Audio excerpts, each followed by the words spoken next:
Not only is this OPPO's first horizontal folding smartphone to launch in the global market, but the Find N3 may very well be the only foldable smartphone that's actually worth your money. It's now even thinner, both displays are now larger and brighter, with the external screens having the same aspect ratio as most regular smartphones. The camera system has been completely revamped, providing flagship level results. The software experience has been improved with global compatibility. The battery is now larger, it boasts very fast 67 watt wire charging, and they have even added an alert slider. You get a premium leather feeling hardshell case in the box, as well as a charging cable and a 67 watt Super VOOC charging brick. This is TechNick, and this is my full review of OPPO's best ever flagship foldable smartphone, the OPPO Find N3.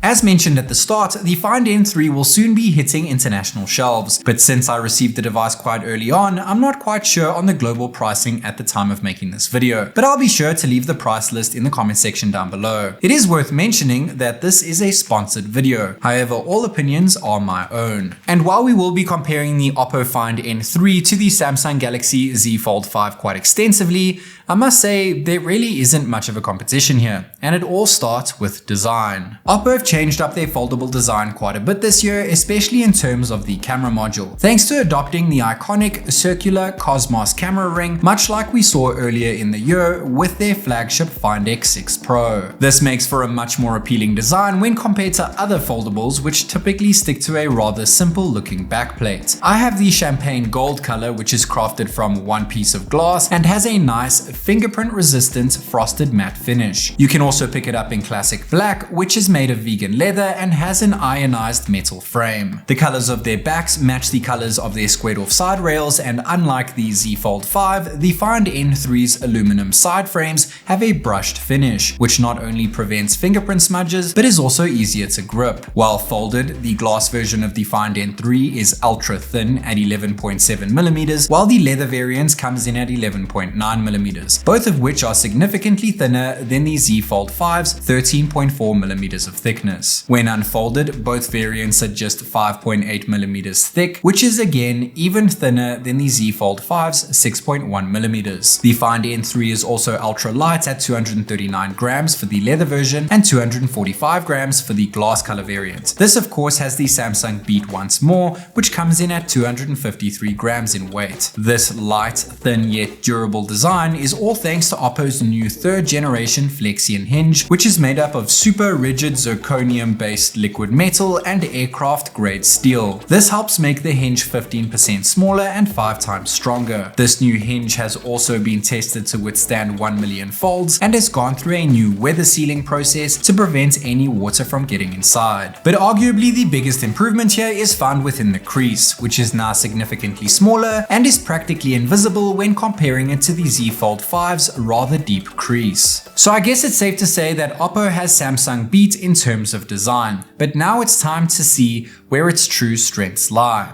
which means it's time to check out those displays. The external screen of the Find N3 is so well thought out, it would be hard to tell it apart from regular bar-styled smartphones, and extremely easy to recommend over other folding phones. The aspect ratio of the external display alone is enough incentive to make this your next foldable. It comes in a more typical regular bar phone aspect ratio of 20:9, which is exactly the same ratio we see on their Find X6 Pro. This means it will be a lot easier to use as a regular smartphone on the daily, especially when you compare it to the long lanky cover screen found on the Z Fold 5. It's a larger 6.3-inch flat AMOLED display with ultra thin nano crystal glass, which means it's bigger than the Z Fold 5 screen, and it also packs in more pixels per inch thanks to it having a higher screen resolution. The internal display is now a 7.8-inch AMOLED display with carbon fiber support plates, which is a lot larger than its predecessor and noticeably larger than the Z Fold 5's inner screen. It has an aspect ratio of 9.7 by 9, so you only really need to rotate it when you'd like to use it in flex mode. And just like its external display, the inner screen also has a higher screen resolution and PPI when compared to the Samsung Z Fold 5. Both the external and internal displays support Dolby Vision, HDR10, HDR10 Plus, and Widevine L1 content. They both offer 1440Hz PWM dimming, which is a lot easier on the eyes when compared to the Z Fold 5's standard DC dimming. They both make use of LTPO technology, so their screen refresh rates can fluctuate between 1 and 120 Hz. This is similar on the Samsung, but the Z Fold 5 can only drop down to 10 Hz. And the inner and outer displays can both reach a peak brightness of a whopping 2800 nits, which is not only brighter than what Samsung has to offer, but probably the brightest smartphone displays currently available on the market. So while Samsung has barely made improvements from their previous generation foldable, OPPO have pretty much upgraded everything, including those back camera sensors. So let's see how they stack up against the Z Fold 5. The OPPO Find N3 utilizes an ultra premium triple camera system, which is made up of an ultra wide, a main, and a periscope telephoto sensor. And of course, Hasselblad is still on board here. The OPPO's half-inch sized 48 megapixel Sony IMX581 ultra wide camera has an aperture of f2.2 and a focal length of 14mm for a 114-degree field of view. The Samsung, on the other hand, uses the same tiny, lackluster 1n3.06-inch sized 12 megapixel IMX258 sensor. Next up, we have the Find N3's 24mm 1n1.43-inch sized Sony Lightyear T808 main camera, which is the world's first stacked pixel sensor seen within a smartphone. Each pixel element is divided across 2 layers, which means it's able to produce 1-inch sensor results without taking up that much space. It has a very wide f1.7 aperture and makes use of optical image stabilization. The Z Fold 5 still uses the same main camera as its predecessor, that being a 1n1.56-inch sized 50 megapixel GN3 sensor. And lastly, OPPO have upgraded last year's telephoto camera to a periscope sensor. It's a half-inch sized 64 megapixel OV64B periscope lens with an aperture of f2.6, a focal length of 70mm for a 3x optical, 6x lossless, and 120x digital zoom, and also makes use of OIS. The Samsung once again uses the same 1n3.94-inch sized 10 megapixel sensor. It's a telephoto, not a periscope, and can achieve 3x optical and 30x digital zoom. That periscope sensor makes for a much more natural portrait when compared to the Samsung, which matches the color accuracy when using the main camera. The ultra-wide camera is streaks ahead in terms of brightness and detail, while the Samsung continues to oversaturate images even with its main sensor. The OPPO continues to have consistent color accuracy when zooming in optically by 3x and retains a great amount of detail at 6x lossless zoom. The Samsung starts to oversharpen images at a 10x zoom range, which is even more evident at 30x. This is the max zoom for the Z Fold 5. The Find N3 goes against sharpening at 60x and even 120x, which is where the OPPO reaches its max zoom range. They can both record 4K 60fps video using their respective telephoto cameras, which is the same case for when recording video with their main sensors. However, only the OPPO can achieve 4K 60fps with its ultra-wide, while the Samsung is limited to 30fps. The Find N3's ultra-wide video looks quite a lot brighter at night, and the same goes for when recording main 4K video. Telephoto video comes out brighter on the OPPO too, while the Samsung suffers from more noise grain. Noise grain is still evident on the Z Fold 5 when taking a 3x portrait shot at night, with the OPPO looking rather clean. The same can be said when taking portraits with their main cameras. But things change up quite a bit when enabling night mode. Ultra-wide results are once again streaks ahead on the OPPO, while the Samsung tries to overdo night mode when using the main sensor. Taking a 3x optical zoom shot has the OPPO come out more well balanced, which is again the case at 6x zoom, while the Samsung starts to oversharpen things at this range. The Z Fold 5 seriously suffers from noise grain at a 10x zoom level, which is very apparent at 30x. Of course, the Find N3 takes things even further with 60x and even 120x zoom, which had me very impressed with how much detail was retained at such high zoom levels. It's pretty obvious that the OPPO Find N3 has the upper hand in terms of back cameras, especially in terms of hardware, while the Samsung Galaxy Z Fold 5 relies heavily on software, which in turn leads to grainy, oversaturated, and oversharpened results. Now that we have a clear winner in terms of back camera performance, it's time to dig a little deeper into what the Find N3 is actually capable of. The ultra-wide camera can also be used as a macro camera when close enough to a subject, and results come out fantastic when shooting in high-res 48 megapixel mode or bin down 12 megapixel mode. The main camera can also be shot in high-res and bin down modes and offers consistent color accuracy. The periscope sensor also has a high-res mode but at 64 megapixel resolution and a bin down mode too but at 16 megapixels. Things are once again consistent when zooming in up to 10 times. And the same can be said when going all the way up to 120 times, though detail does naturally start to dip. We still have that iconic Hasselblad X-Pan mode, which makes for some fun snaps, and the Hasselblad Master modes make for a nice variety when shooting portrait shots with the main camera. This can of course also be done using the periscope lens to take portraits. But of course you don't always need to use those master modes, since original portrait shots come out fantastic as is. There's also portrait video, though limited to Full HD resolution, as well as 4K Dolby Vision video, which proves that natural depth goes a long way. Natural depth of field is even more pronounced when recording 4K video with the periscope sensor, which can also be shot at 60 FPS by the way. And while ultra steady mode is limited to 1080p, things come out silky smooth thanks to 60 FPS being available on both the ultra wide and main cameras. 480 FPS slow motion video can be taken across all three sensors, and all the back cameras have the ability to record crystal clear 4K video at a high 60 frames per second. Recording 4K video at night looks decent at all different focal lengths, but comes out best when using the main camera. Using night mode to take photos makes for some satisfying shots. However, the periscope sensor only seems to kick in at 6x zoom when there is not enough light available. Higher level zoom shots come out looking a lot better than I was expecting at night,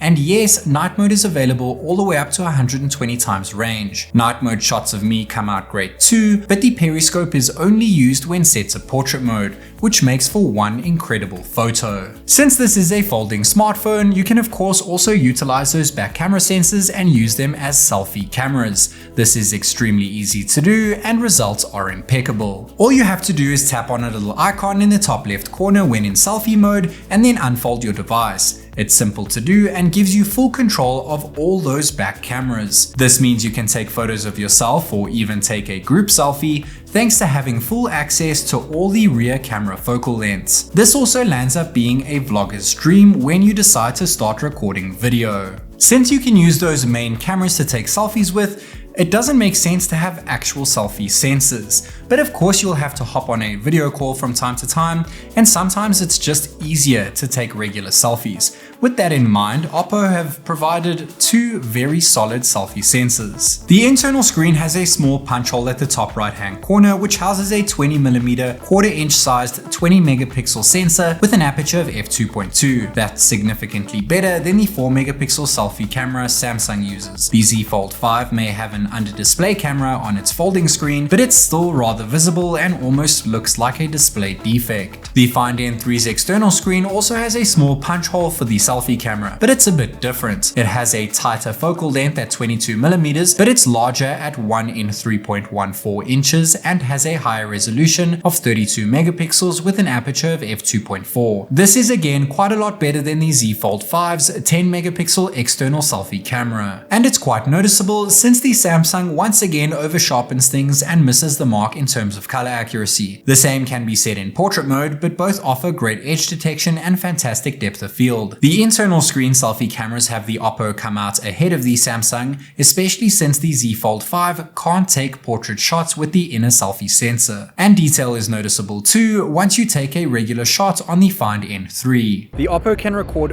4K video using the inner screen selfie camera, while the Samsung is capped at Full HD resolution. However, they can both record 4K selfie video using their external screen's selfie camera. Taking video at night with the external selfies has the OPPO outshine the Samsung, and the difference is even greater when using their internal selfies to record video at night. There is a lot of post-processing going on here with the Z Fold 5, while the Find N3 on the other hand takes a fantastic nighttime portrait shot. Detail is booming on the OPPO thanks to having a night mode option available with the inner selfie camera, but the Samsung has a slight edge when using the external selfie at night thanks to over sharpening and loads of post-processing. Taking an external selfie portrait at night doesn't look perfect on either device, with the Find N3 coming out a tad too smooth and the Z Fold 5 coming out way too oversaturated. I feel the Samsung takes decent selfies, but it heavily relies on post-processing technology, while the OPPO on the other hand doesn't really need it since it has more than capable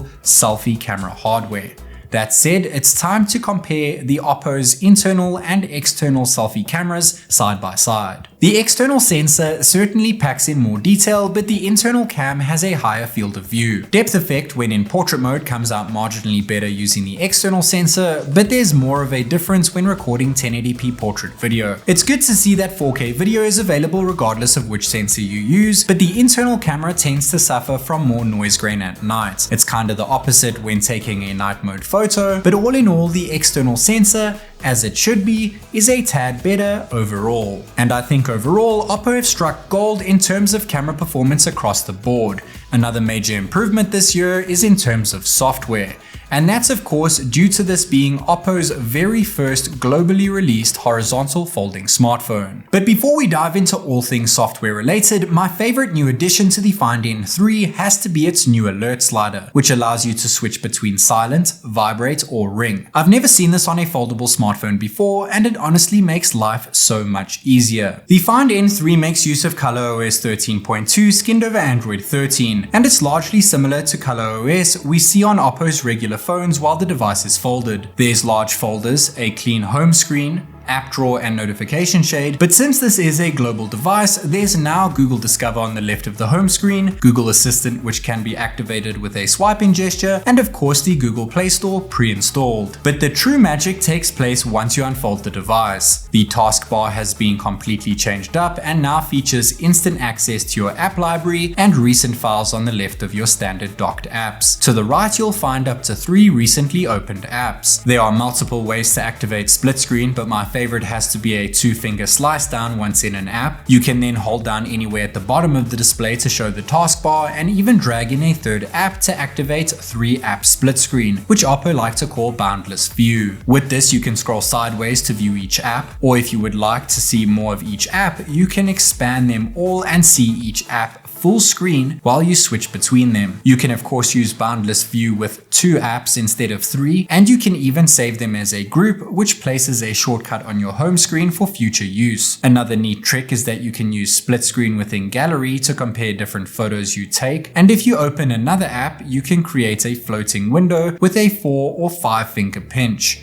Pin it to the side, reopen your split apps, and bring in your floating window, which you can then resize or even replace with one of your split screen apps. Another awesome feature is the ability to split Gboard in 2 halves for easier typing when using the foldable display. You would think this is a given, but most foldables don't actually have this as an option. Since this is global software, most global apps work seamlessly, such as YouTube. You can of course rotate the device to view videos at different sizes, or even use flex form mode to view a video in the top half of the screen while browsing through comments in the bottom half. And to keep you multitasking all day, OPPO have increased the battery capacity of the Find N3 to a whopping 4800 mAh, which is significantly larger than the 4400 mAh cell we see inside of the Z Fold 5. Charging is also extremely fast at 67 watts, which can get your phone to 100% in just 42 minutes, which is once again a lot faster than that of the Z Fold 5, which supports 25 watt wide charging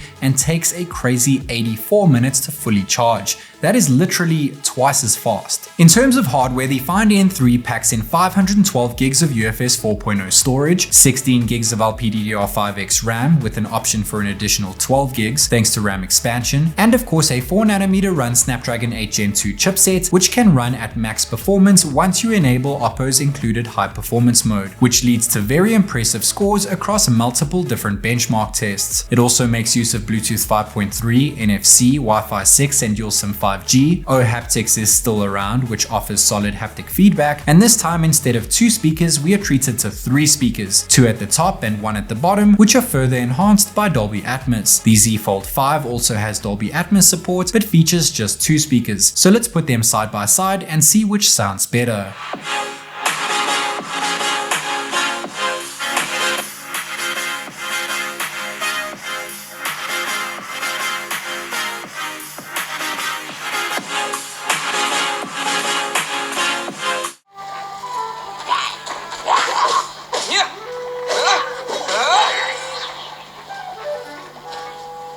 with the wind! OPPO's latest foldable flagship has not only improved in terms of performance, but has seen major upgrades over its predecessor in terms of battery, software, cameras, design, and most importantly, display size usability and aspect ratios, which actually make sense. That's not to say its predecessor didn't have a great form factor, because it did, and OPPO have taken all things that made the Find N2 great and made them even better on the Find N3, while adding height to create an uncompromising front and inner screen experience, enabling PC level productivity. The same can't exactly be said for Samsung, which have barely made any changes to their latest foldable, especially in terms of display real estate. OPPO, on the other hand, have completely flipped the script with the Find N3, and it has honestly been my most enjoyable time with a folding smartphone. I can't believe I'm saying this, but there's actually a good reason for me to start using a foldable phone as my daily driver. This is TechNick, and I'll catch you in the next one.